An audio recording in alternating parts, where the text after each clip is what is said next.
Chegamos ao módulo que, na minha opinião, é o mais importante de todos, porque esse módulo, ele não cabe somente às mulheres que estão na perimenopausa ou que passaram pela menopausa. Ele é um módulo que você pode estender para todas as pessoas da sua família e para todas as pessoas que você conhece. Todas elas podem se beneficiar desses 7 pilares para uma vida saudável, porque eles são a base realmente para uma vida mais plena, uma vida com mais saúde. Aqui, ó, se você realizar se você estiver com esses 7 pilares estáveis, qualquer terapia que você utilizar, tanto a hormonal quanto a não hormonal, vão te ajudar muito mais do que se você não realizar.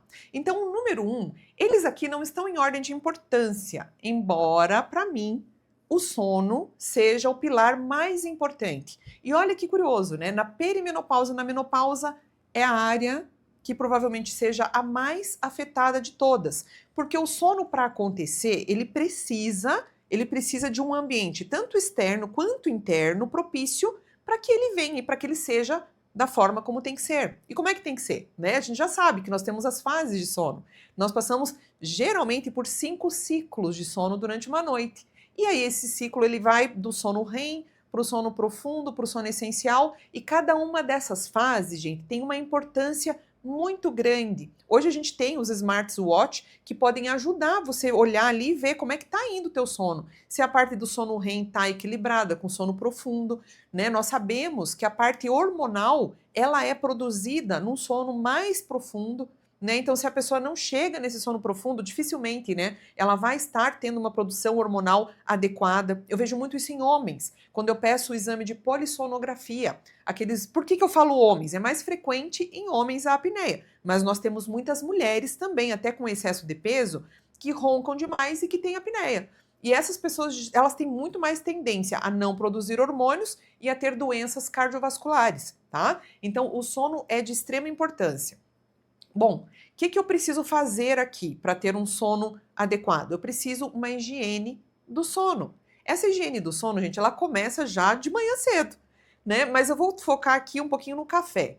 Tem pessoas que são, que na verdade elas acreditam que elas são metabolizadoras muito rápidas e que elas podem tomar café à noite, no jantar, ali no café do finalzinho da tarde para a noite, né? E isso não é verdade, tá? A cafeína é muito prejudicial na higiene do sono. O que eu sugiro? Que às 3 horas da tarde você tome sua última xicrinha e acabou. E cuidar também com a quantidade de cafeína, né, no teu dia, tá? Então a higiene do sono não envolve só café, ela envolve também as luzes acesas, né, as telas, a televisão, pessoas que ficam na televisão até muito tarde, assistindo séries mais agressivas, com tiro, com morte. Então esse tipo de coisa atrapalha na higiene do sono. Se você puder, né, até 1 hora antes, já apaga tudo, já desliga, já vai preparando o teu ambiente de sono, deixar o quarto para dormir, não ter televisão no quarto, né? O quarto, ele é um ambiente sagrado do sono. Vá para a cama apenas para dormir. Se está com dificuldade, tenta estimular com uma leitura, com uma luzinha bem fraquinha, amarelinha,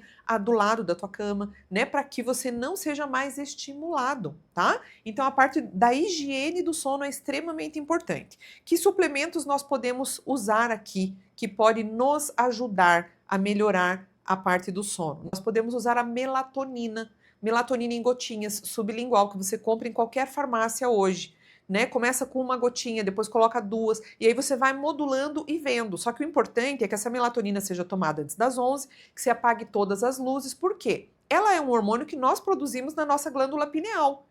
Só que com o passar do tempo, nós vamos diminuindo a produção. E algumas coisas impedem a liberação dessa melatonina, como a luz, né? Então, se eu tô ali na frente de uma tela o tempo todo antes de dormir, obviamente que a melatonina ela não vai ser liberada na quantidade que ela deveria. E o pico, olha só, ela começa a ser liberada às 8, o pico dela é meia-noite e às 3 da manhã ela já começa a cair.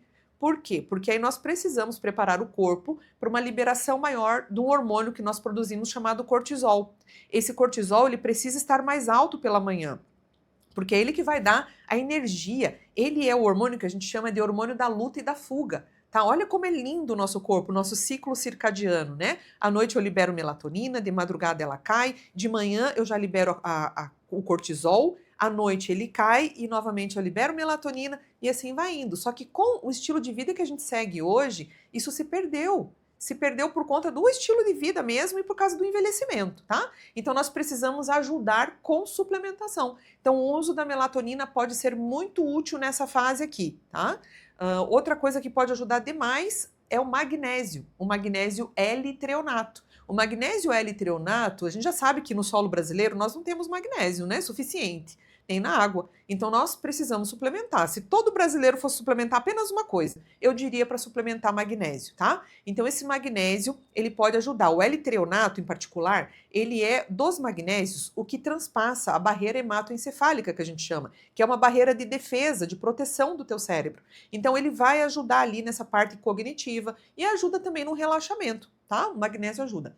Temos aí aminoácidos como a L-teanina, temos o neurotransmissor, o GABA, tudo isso pode ser suplementado, mas aí você vai precisar de uma orientação de um médico que possa te ajudar nessa suplementação que vai auxiliar. Alguns fitoterápicos, como melissa, né, podem também ajudar, a passiflora, realmente tem comprovação de que ajudam, tá? Agora também você não pode ter uma expectativa irreal. Vamos supor que você tenha usado o Zolpidem, tenha usado o Rivotril a vida inteira, e aí você vai querer substituir por fitoterápicos ou por suplementos? É óbvio que esses suplementos não vão suprir as tuas necessidades. O que a gente precisa fazer nesse ambiente em que a pessoa já está dependendo de uma medicação para dormir? A gente precisa fazer o desmame lento e gradual, gente. E com as mudanças de estilo de vida, já entrando com suplementações, né? Você vai devagarinho desmamando. A gente usa realmente a palavra desmamar, porque é lento e progressivo. Você não pode ter pressa para retirar, né? Porque senão vai ter muito sofrimento, muita dor aí, tá?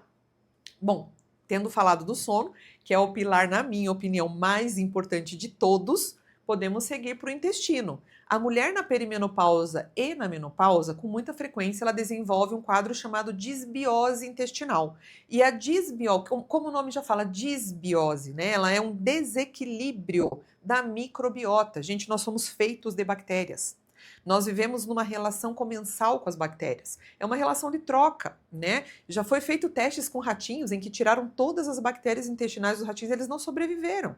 Porque nós precisamos para metabolizar nutrientes, elas nos ajudam. Agora, qual é o problema? Quando eu tenho um ambiente em que as bactérias mais prejudiciais se sobressaem sobre aquelas que são benéficas, eu tenho um ambiente disbiótico. E esse ambiente disbiótico ele pode gerar muitas consequências. Na mulher que está na perimenopausa, ele pode fazer uma dominância estrogênica, porque aí tem um metabólito que é o estroboloma, né, que faz com que esse estradiol aumente demais, tá?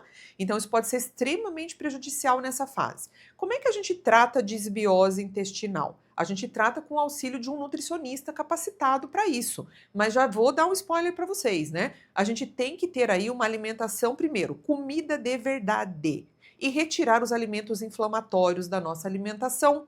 Nem todo mundo é sensível ou tem problema com o glúten, mas a gente já sabe que o glúten é uma molécula que foi modificada com o tempo e que muitas pessoas vão ser sensíveis a ela. E ele vai causar uma certa inflamação, sim, no seu intestino. Outra coisa, a maioria de nós adultos é intolerante à lactose. Isso, gente, é claro, porque o leite é feito para bezerro e para bebê, não para adulto. Né? Nós somos, acho que, a única espécie que toma leite adulto, tá? Então, assim, o nosso intestino, ele realmente tem dificuldade para digerir essa lactose.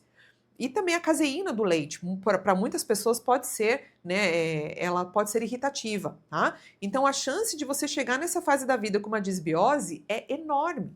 E você vai precisar focar nisso. Em algum momento, você vai precisar parar tudo e tratar essa disbiose, porque todo o resto não vai funcionar.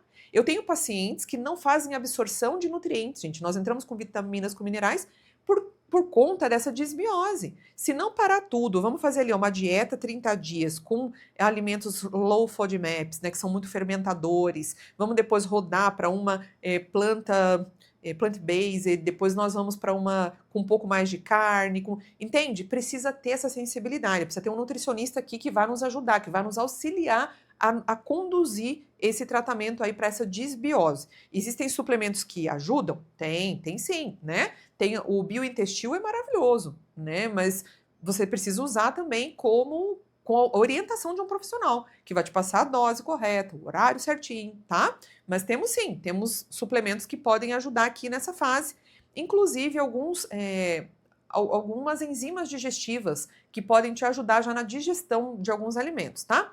Vou aproveitar e falar do intestino, Muitas mulheres chegam na perimenopausa e na pós-menopausa sem a vesícula, tá? Então elas são colecistectomizadas, né? Elas tiraram essa vesícula em algum momento da vida. E muitos, infelizmente, colegas cirurgiões, eles falam que a vesícula não presta para nada e que não vai te fazer falta, o que não é verdade. Por quê? O fígado ele produz a bile. A vesícula, ela vai armazenar essa bile que já está preparada para te ajudar na digestão dos alimentos gordurosos. Ah, mas eu não como gordura e não como fritura. Não tem problema, meu bem. Qualquer pedacinho de bife, até de peito de frango, tem gordura na sua composição. Qualquer produto animal que você vai ingerir vai ter gordura. Qualquer oleaginosa vai ter gordura. Um azeite de oliva é gordura. E você vai precisar de bile para digerir essa gordura. Então a vesícula biliar, ela é extremamente importante para a liberação dessa bile, para a digestão dessa gordura, para a metabolização dessa gordura e para que você absorva vitaminas que dependem de gordura para serem absorvidas. Então as mulheres sem vesícula, geralmente elas estarão com as vitaminas lipossolúveis extremamente baixas. Quais são essas vitaminas? A, D, E e K. Então essas mulheres precisam suplementar essas vitaminas e por muitas vezes elas vão precisar de ajuda de sais biliares, que também a gente tem eles na composição da bile, e de enzimas digestivas que possam auxiliar na digestão desses alimentos, tá? Beleza, então creio que aqui tenha ficado claro sobre disbiose, sobre a falta que a vesícula pode fazer para algumas mulheres, tá? E agora nós vamos para a alimentação. A alimentação no pós-menopausa, ela é um tema à parte. A gente poderia fazer um curso só sobre alimentação dentro, né, do período de perimenopausa e pós-menopausa. Aqui nós vamos precisar do auxílio de um nutricionista, de uma nutricionista capacitado, tá? Que entenda da parte hormonal, que entenda da parte de metabólitos, que entenda desse contexto complexo que é esse período da vida da mulher, esse período de transição e esse período pós-menopausa. Porque a mulher vai ter requerimentos muito mais importantes aqui nesse momento. Se, por exemplo, se você está muito disbiótica e você entrar com muitas fibras alimentares, vou comer só salada, legume, fruta, você vai piorar a tua disbiose no primeiro momento, né? Então você precisa ter essa orientação, esse conhecimento, para que você saiba que alimento escolher, em que momento escolher. Mas de antemão, gente, vamos focar na comida de verdade. Não cabe aqui mais ficar usando industrializado, comendo fast food, não cabe, isso aqui não entra mais, tá? Então é comidinha de verdade mesmo, aquela feita em casa, ou então se for num restaurante, escolha um bom restaurante e boas escolhas alimentares ali naquele buffet, de preferência que você possa escolher o que você vai comer, tá? Então, aquela coisa que a gente sempre fala assim, ó, abra menos, desembrulhe menos e descasque mais, é real. É verdadeira, tá? E aqui eu já incluo também as bebidas, né? Bebidas açucaradas. Então, eu só tomo suco de fruta. Gente, você está se entupindo de frutose. Açúcar, frutose é açúcar, né? Então, um copo de suco de laranja, quantas laranjas eu uso para fazer esse copo de suco de laranja? 6 laranjas? Quanto de carboidrato tem em cada laranja? 20 e poucos gramas de carboidrato em cada laranja? Então vai lá e chupa a laranja, em vez de tomar o suco de laranja. Aquele suco de uva tão gostoso, né, natural, que não tem adição de açúcar. Ainda vem escrito no vidro assim, ó, sem adição de açúcar. Claro, não precisa de adição de açúcar. A fruta já é uma própria açúcar, né, a frutose. Então tem pessoas que estão com esteatose hepática, gordura no fígado, né, e com ácido úrico elevado. Nem sabe por que o ácido úrico está tão elevado. Por conta do excesso da frutose, que é carboidrato. Né? Então nós precisamos controlar também a ingestão dessas bebidas. Refrigerante nem vou falar aqui, né? O refrigerante é puro açúcar, tá? Então cuidar muito com essas bebidas açucaradas e também com as bebidas alcoólicas, tá? Não existe dose segura de álcool e principalmente na perimenopausa e na menopausa não existe dose segura de álcool. Não combina reposição hormonal com o uso de álcool, tá? Isso é definitivo. Vamos passar para a atividade física. Eu já foquei um pouquinho na atividade física quando eu estava falando ali do tratamento na menopausa sem hormônio. E mais uma vez, eu vou enfocar aqui da importância da atividade resistida, mas dessa vez eu quero também falar da atividade aeróbia, né? Então eu preciso ter a combinação dessas duas. O que é uma atividade resistida? Aquela que eu faço força, né? Aquela que eu vou lá para erguer peso e aquela musculatura, através de um processo em que ela se inflama e depois para corrigir a inflamação ela aumenta, né? Então eu estou falando aí o quê? De anabolismo, eu estou crescendo, meu músculo está aumentando. É através da atividade resistida. Onde é que eu encontro atividade resistida? Na musculação, num pilates com aparelhos mais puxadinho, em que aquele professor vai pegar mais pesado com você, tá? Numa atividade de crossfit? Sim, né? Um funcional? Pode? Pode. Mas tudo tem que ser muito bem orientado, porque não pode ser levinho, né? Você não pode pegar leve com você. Agora nós estamos numa fase da vida que a gente tem que realmente pegar pesado em outras coisas. Você pegou pesado até agora, com trabalho, com estudo, cuidando da família. Agora você tem que pegar pesado com o teu corpo e com a tua saúde, tá? Então o exercício resistido, ele é imprescindível aqui nesse momento. O aeróbio também, tá? Então, o que a Organização Mundial de Saúde fala aí para reduzir pressão arterial, para ajudar na saúde cardiovascular? Que o aeróbio, que é a caminhada, gente, caminhada, corridinha, trote, né, ou bicicleta, esses que fazem a gente suar bastante, ficar ofegantes, esses são os exercícios que a gente chama de aeróbios, tá? Então, esses exercícios, o ideal é que você faça no mínimo 30 minutos 5 vezes na semana, tá? Isso daí é suficiente. E o que custa 30 minutos? Vai 15 minutos e volta 15 minutos. Deu 30, tá? Se você tem dificuldade e não quer sair na rua, compra uma bicicleta, compra uma esteira e vai fazer tua atividade aeróbia sim, todos os dias de preferência, né? Ou se não conseguir todos os dias, no mínimo 5 vezes na semana, tá bom? Gerenciamento do estresse. A maioria de nós chega nessa fase da vida sem ter gerenciado o estresse, né? Essa é a parte que a gente menos gerenciou. Por quê? Corre para lá, corre para cá, cuida de todo mundo. A mulher tem um potencial de cuidar muito grande, né? Então ela quer cuidar de todos ao redor dela. Quando de repente ela para se observar, ela vê que ela não se cuidou, né? E aí já está com o físico alterado, com o mental alterado. Então agora é o momento de parar para ver, né, sobre esse gerenciamento do estresse. Aqui é muito importante um psicólogo que esteja junto com a gente. E um psicólogo ou uma psicóloga, né, quando eu digo psicólogo, eu estou me referindo à profissão, não ao gênero. Então, esse profissional da psicologia, ele vai estar nos orientando com estratégias, tá? E precisa ser uma pessoa mais sensibilizada a esse tipo de assunto, que saiba atuar com mulheres nessa faixa etária, tá? Então, essa pessoa vai nos ajudar, sim, a passar por momentos desse momento de transição, momentos desafiadores. Muitas mulheres trazem para mim a queixa, né, do ninho vazio. E é um momento realmente bem desafiador para a vida da mulher, porque a casa estava cheia e de repente os filhos saem porque se casaram, foram morar fora, e é bastante desafiador, né, esse período. Então eu sugiro realmente que busque a parte da psicologia, e essa parte da psicologia pode te ajudar muito, muito mesmo. Aqui também a gente pode falar sobre meditações. Uma que eu gosto muito, a mindfulness ou atenção plena, é uma meditação muito simples, gente. Você encontra no YouTube. Coloca lá, né? Meditação de atenção plena. 5 minutinhos. Você vai ter uma voz te guiando. Sabe para que serve essa meditação? É para te trazer para o momento presente. Porque a maior parte das nossas angústias, elas estão como? Quando eu paro para pensar no passado e eu fico ressentida do passado. Quando eu paro para pensar no futuro e eu tenho medo do futuro. E aí é óbvio que eu vou sentir raiva do meu presente. Então, todas as nossas angústias, elas estão focadas nisso, em eu não estar vivendo o meu momento agora.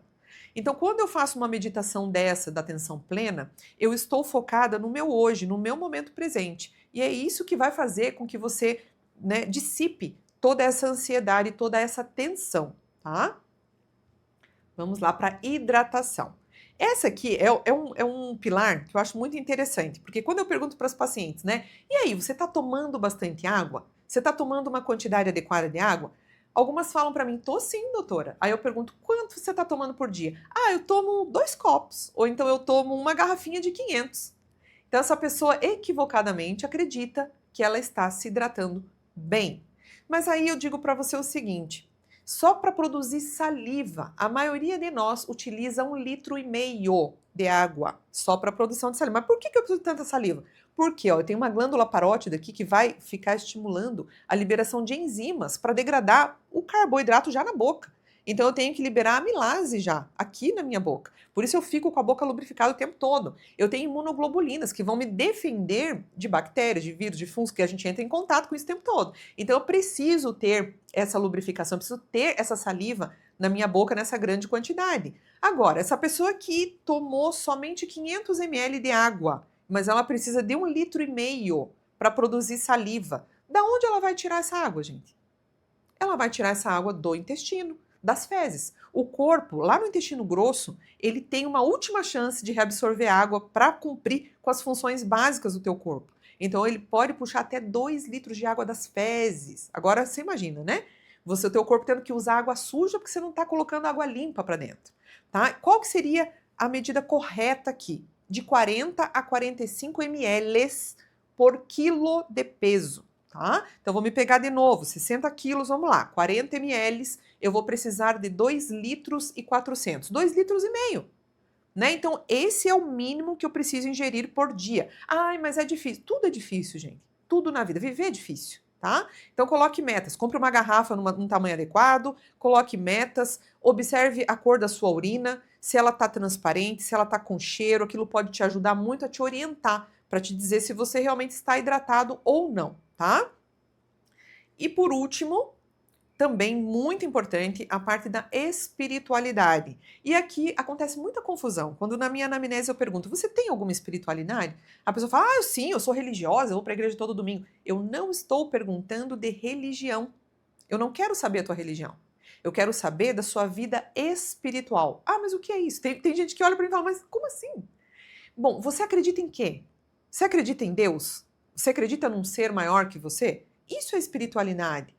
Ter uma relação com essa espiritualidade, tá? Ter uma meditação, ter oração, ter alguma leitura, ter alguma música, ter algum pensamento, né? Gratidão, entra tudo aqui na parte de espiritualidade. E eu coloquei aqui junto com propósito de vida, porque eu percebo que as pessoas que encontraram o seu propósito, elas são muito mais felizes. Agora, aquelas pessoas que se sentem perdidas, que estão, né, vagando, sem entender por que é que estão aqui, elas ficam muito mais infelizes. E como é que a gente faz para encontrar o propósito? Né? É buscando cada vez mais a espiritualidade, né? Saindo dessa coisa da matéria. Porque, gente, a matéria acaba, né? Então, aquelas pessoas muito paranoicas com juventude, que não querem envelhecer, que querem a todo custo manter uma juventude, são pessoas apegadas à matéria. A pessoa que faz tudo por dinheiro, né? Que perde o caráter por dinheiro, é uma pessoa apegada na matéria. Então, a pessoa que vai desapegando da matéria, e isso é exercício contínuo, né? Porque nós vivemos numa sociedade extremamente consumidora. Então, se você vai se exercitando a dar valor para as coisas que não têm preço, você vai começando a encontrar a tua espiritualidade e, consequentemente, o teu propósito de vida. Tá? Então chegamos ao fim aí dos 7 pilares e eu espero que você tenha compreendido a importância de cada um deles na sua vida, para que você consiga alcançar aí uma plenitude, uma vida saudável.